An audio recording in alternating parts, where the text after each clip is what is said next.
Hello everyone, good morning. હું છું પાર્થ પટેલ. આપ સૌને શ્રીવેદ ઇન્ટરનેશનલ સ્કૂલ તરફથી નમસ્કાર કરું છું. આપણે અગાઉના લેક્ચરમાં કેટલાક દાખલાઓ શીખી ગયા હતા મધ્યસ્થ શોધવા માટેની રીતના. હવે આપણે તેની અંદર જોઈ ગયા હતા કે સ્વાધ્યાય 14.3 ની અંદર આપણે પહેલો, બીજો અને ત્રીજો 3 દાખલાઓ જોયા હતા અને તમને ખ્યાલ હશે કે મધ્યસ્થ શોધવા માટેનું સૂત્ર શું છે. તો આપણે પહેલા એની ચર્ચા કરી લઈએ કે મધ્યસ્થ શોધવા માટેનું સૂત્ર શું છે. તો મધ્યસ્થ m બરાબર l પ્લસ n ભાગ્યા 2 માઈનસ cf ભાગાકારની અંદર f ગુણાકારની અંદર h. અહીંયા જોઈએ કે જ્યાં l એ શું છે, તમારે જે મધ્યસ્થ વર્ગ મળે છે તમને એની અધઃસીમા છે. જ્યારે n ભાગ્યા 2 એટલે કે કુલ આવૃત્તિના ભાગાકારમાં 2 કરવાના છે. જ્યારે cf એટલે કે સંચય આવૃત્તિ જે તમને મળે છે તેના ઉપરલા વર્ગની સંચય આવૃત્તિ લેવાની છે. જ્યારે f એ જે તમારો મધ્યસ્થ વર્ગ મળે છે તેની આવૃત્તિ લેવાની હોય. જ્યારે h એ વર્ગની લંબાઈ લેવામાં આવે છે. આ સૂત્ર વિશે આપણે અગાઉ પણ ચર્ચા કરી ગયા છીએ અને આ જ સૂત્ર પરથી આજે બીજા કેટલાક નવા દાખલા ગણીશું. તો જોઈએ સ્વાધ્યાય 14.3 ની અંદર દાખલા નંબર 4, જેની રકમ છે કે એક છોડના 40 પાંદડાઓની લંબાઈ ખૂબ જ નજીકના મિલીમીટર સુધી માપવામાં આવી છે. એટલે કે જે પાંદડા જે છે તેની લંબાઈ મિલીમીટરમાં એટલે કે ખૂબ જ ચોકસાઈપૂર્વક તેનું માપ લેવામાં આવેલું છે અને તેની માહિતી અહીંયા નીચે કોષ્ટકમાં આપેલી છે. તો આ માહિતી પરથી આપણે પાંદડાઓની મધ્યસ્થ લંબાઈ શોધવાની છે. તો અહીંયા લંબાઈ મિલીમીટરમાં આપી છે. 118 થી 126 ની વચ્ચે કેટલા પાંદડાઓ છે? 3. જ્યારે 127 થી 135 ની વચ્ચે 5, 136 થી 44 ની વચ્ચે 9, 145 અને 153 ની વચ્ચે છે 12, 154 અને 162 ની વચ્ચે છે 5, જ્યારે 163 અને 171 ની વચ્ચે છે 4 અને 172 અને 180 ની વચ્ચે છે 2. પણ અહીંયા તમે રકમમાં જોશો તો એક સૂચન આપેલું છે. તમે બુકમાં જોઈ શકો છો કે સૂચન એવું લખેલું છે કે મધ્યસ્થ શોધવા માટે માહિતીને સતત વર્ગમાં ફેરવવાની જરૂર છે, જે આપણે ધોરણ 9 ની અંદર શીખી ગયા છે. કારણ કે સૂત્ર જે છે તે સતત વર્ગો માટેનું છે. એટલે કે પછી વર્ગો 117.5 અને 126.5, 126.5 થી 135.5 એવી રીતના આપણે તેને પરિવર્તિત કરવાનું રહેશે. તો અહીંયા સૌથી પહેલા આપણે જોઈએ કે કોષ્ટક આપણે બનાવીએ. તો કોષ્ટકની અંદર આપણે સૌથી પહેલા લંબાઈ લખવી પડશે, જે આપણે મિલીમીટરમાં અહીંયા આપેલી છે. તો અહીંયા સૌથી પહેલા લખીએ લંબાઈ મિલીમીટરમાં. ત્યારબાદ આપણે કોષ્ટકમાં આપેલું છે સંખ્યા, જે પાંદડાઓની સંખ્યા આપેલી છે અહીંયા, તે પાંદડાઓની સંખ્યાને આપણે fi કહીશું, અથવા તો ડાયરેક્ટ પણ લખી શકાય કે અહીંયા આપણે લખીએ કે સંખ્યા કૌંસમાં લખીએ fi. જ્યારે લાસ્ટમાં આવશે સંચય આવૃત્તિ, જેને આપણે શું કહીશું? cf આપણે કહીએ છીએ. એટલે કે અહીંયા આવશે આપણે cf. આમ અહીંયા આપણે ફોટો બનાવી દઈએ.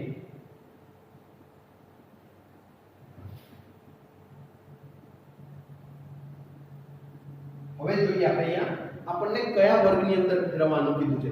તો સૌથી પહેલો વર્ગ કયો આવશે? 117.5. એટલે કે આને આપણે સતત વર્ગોમાં ફેરવીએ તો સૌથી પહેલા આવશે 117.5, ત્યારબાદ આવશે 126.5 એટલે કે 117.5 અને 126.5.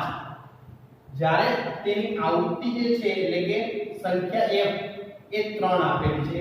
જ્યારે સંચય આવૃત્તિ પણ કેટલી થાય મિત્રો? 3 જ થાય. હવે આપણે આગળ જોઈએ કે આગળ બીજી સંખ્યા કે 127 અને 135. તો સતત વર્ગની અંદર ફેરવવું હોય તો અહીંયા 127 ની આગળ 0.5 કરી દેવાના, એટલે કે 126.5 અને પાછળ આવશે 135.5.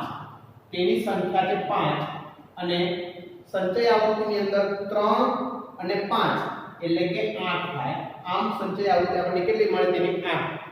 હવે આગળ જોઈએ તો 135.5 છે અને અહીંયા 136 છે, તો 0.5 આગળ લઈ લઈએ તો 135.5 થી 136 144.5 એટલે કે આની આવૃત્તિ આપેલી છે તમને 9, તો સંચય આવૃત્તિ કેટલી થાય 9 અને 8 એટલે 8 નું 16 ને 1 17.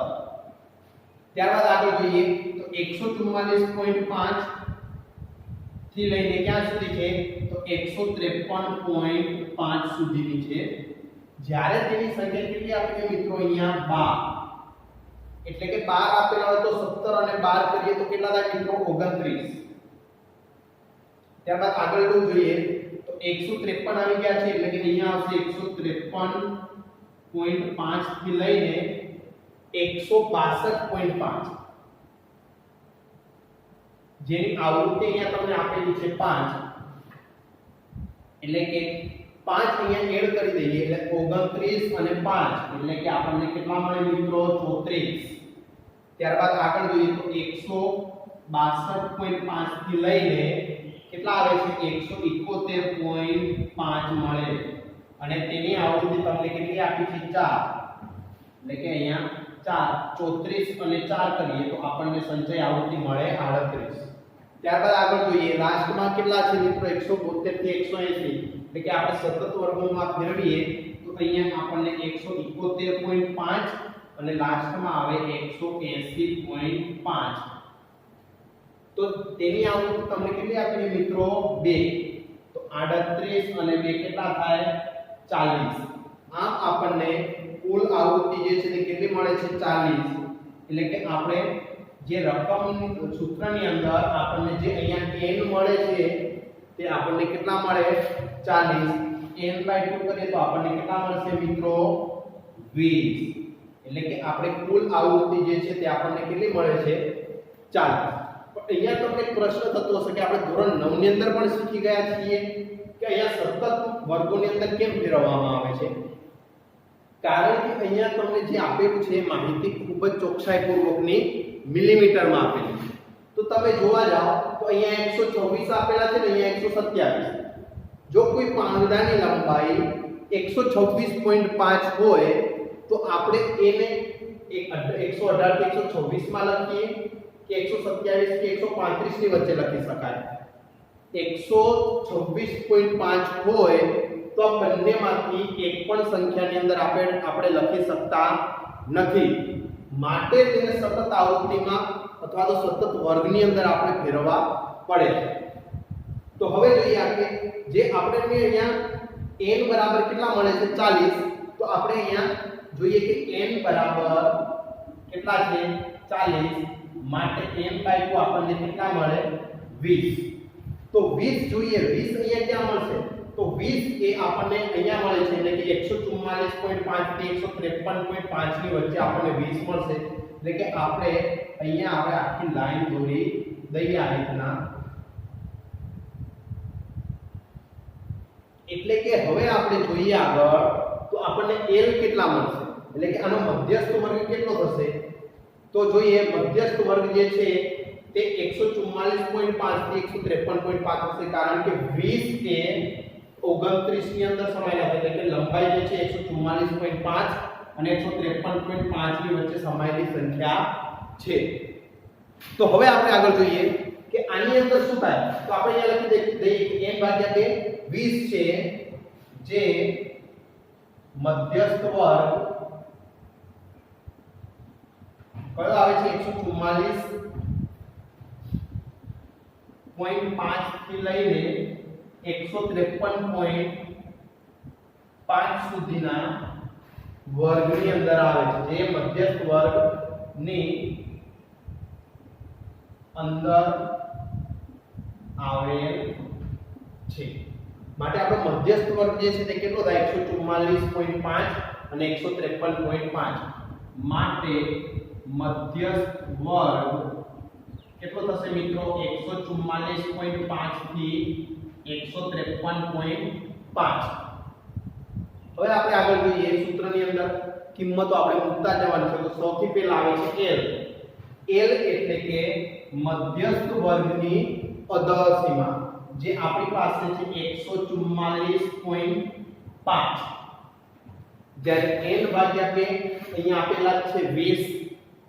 cm કેટલા લઈ શકાય તો CF એ મધ્યસ્થ વર્ગની જે તમને અહીંયા સંચય આવૃત્તિ મળે છે તેના ઉપરલા વર્ગની સંચય આવૃત્તિ એટલે કે કેટલા લેવામાં આવશે ત્યાં 17 જ્યારે F એ મધ્યસ્થ વર્ગની આવૃત્તિ છે જે આપણે કેટલી લઈ શકીએ 12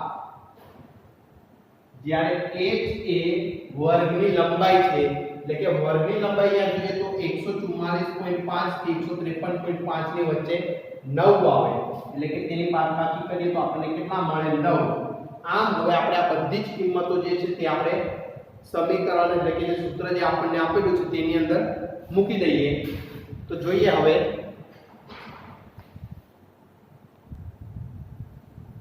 અહીંયા L બરાબર આપણને 144.5 આપેલા છે એટલે કે 144.5 જ્યારે વચ્ચે આવશે પ્લસ અને કૌંસની અંદર છે n ભાગ્યા 2 એટલે કે 20 20 માંથી આપણે CF બાદ કરવાના છે એટલે કે 17 એટલે કે 20 માંથી 17 બાદ કરવાના અને નીચે આપેલા છે F જે આપણી પાસે કેટલા મળે છે 12 એટલે કે F બરાબર 12 અને ગુણાકારની અંદર h જે આપણને કેટલા મળે છે 9 એટલે કે આપણે અહીંયા કેટલા લેવાના છે 9 તો હવે જોઈએ મિત્રો કે આને સાદુરૂપ આપીએ તો 144.5 પ્લસ 20 માંથી 17 જાય એટલે કેટલા વધે 3 એટલે કે 3 ગુણાકારમાં 9 ભાગ્યા 5 એટલે અહીંયા છેદ ઉડશે 3 ચોક 12 આમ આપણે 9 ભાગ્યા 4 કરીએ એટલે કે 144.5 પ્લસ 9 ભાગ્યા 4 કરીએ તો આપણને કેટલા મળે મિત્રો 2.25 કારણ કે 4 નું 8 કરીએ ને ઉપર 1 વધે છે એટલે કે અહીંયા આવશે 2.25 આમ 2.25 આની અંદર ઉમેરી દઈએ તો આપણો જવાબ આવે 144 ને 2 ઉમેરી દઈએ એટલે કે 146 અને 0.5 અને 25 આપેલા છે એટલે કે અહીંયા થશે 75 આવે મિત્રો કારણ કે 50 અને 25 એટલે કે 75 આમ આપણે આ દાખલાનો જવાબ જે છે તે m બરાબર આપણને કેટલો મળે છે 146.75 જે આપણે આ પાંદડાની મધ્યસ્થ લંબાઈ આપણે મિલીમીટરમાં આ રીતના આપણે માપી શકાય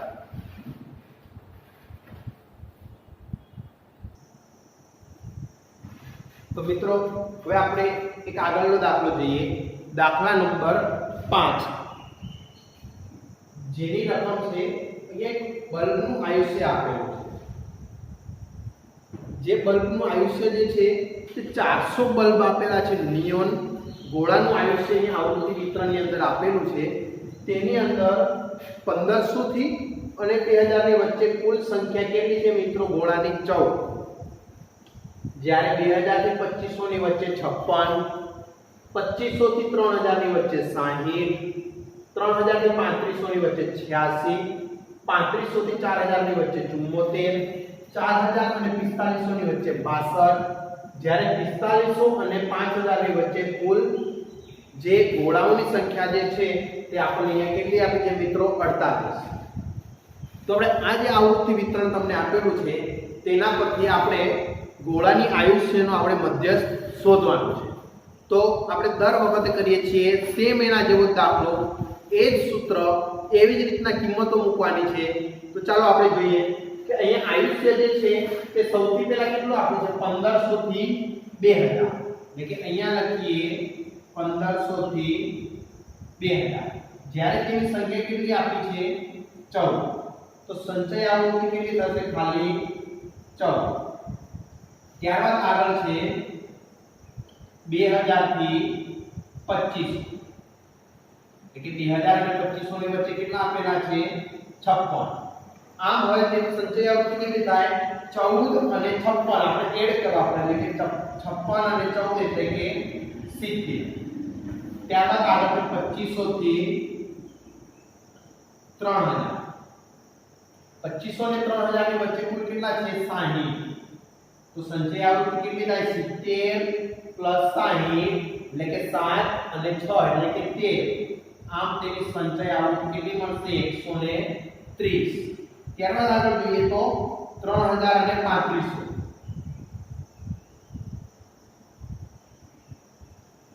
3000 અને 3500 ની વચ્ચે કેટલા છે તો 86 આપેલા છે. તો 130 અને 86 કરીએ તો આપણને કેટલા મળે તો 13 અને 8 એટલે કે 21 અને પાછળ 6 એટલે કે 216 મળે છે. ત્યારબાદ આગળ જોઈએ તો 3500 અને 4000 ની વચ્ચે કેટલા આપેલા છે તો 3500 અને 4000 ની વચ્ચે આપણને કેટલા મળે છે 74.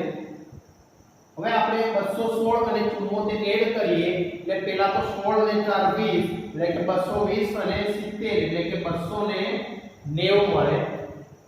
ત્યારબાદ આગળનું છે 4000 થી 45 એટલે કે 4000 થી 45 નો વચ્ચે કેટલા આપેલા છે 62 તો 290 અને 65 એટલે કે કેટલા થાય મિત્રો 352. ત્યારબાદ લાસ્ટમાં છે 4500 થી 5000. હવે જે 4500 તો 5000 ની વચ્ચે કેટલા આપેલા છે કુલ 48 આપેલા છે. તો 52 352 અને 48 એડ કરી દઈએ તો આપણને કેટલા મળે લાસ્ટમાં 400 એટલે કે કુલ આવૃત્તિ જે છે તે આપણને કેટલી મળે છે 400. તો n બરાબર કેટલા થાય મિત્રો આપણે n બરાબર લખવા હોય તો કેટલા લખી શકાય 400. તો n/2 આપણને કેટલા મળે મિત્રો 200. તો હવે જોઈએ કે 200 જે છે તે કયા મધ્યસ્થ વર્ગની અંદર આવેલી આવૃત્તિ છે. તો અહીંયા આપણે જોઈએ કે 200 જે છે તે આપણને 3000 અને 3500 જે વાળો વર્ગ જે છે તેની અંદર આપણને મળે છે. કારણ કે 200 જે છે તે અહીંયા 216 ની અંદર સમાયેલી આવૃત્તિ છે. તો અહીંયા જોઈએ કે 3000 અને 3500 જેની આવૃત્તિ છે 86 અને સંચય આવૃત્તિ જે મળે છે તે આપણને કેટલી મળે છે 216. તો હવે જોઈએ સૌથી પહેલા અહીંયા સૂત્ર લખી દઈએ.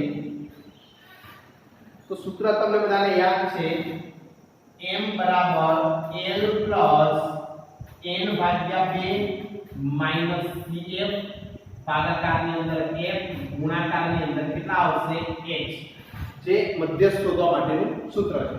તો અહીંયા જોઈએ તો n/2 એ 200 જે કયા મધ્યસ્થ વર્ગની અંદર આવે છે 3000 થી 3500 ની વચ્ચે આવે છે.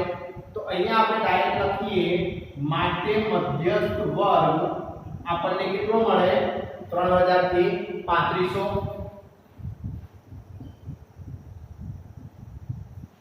હવે આપણે અહીંયા l ની કિંમત લખી શકીએ.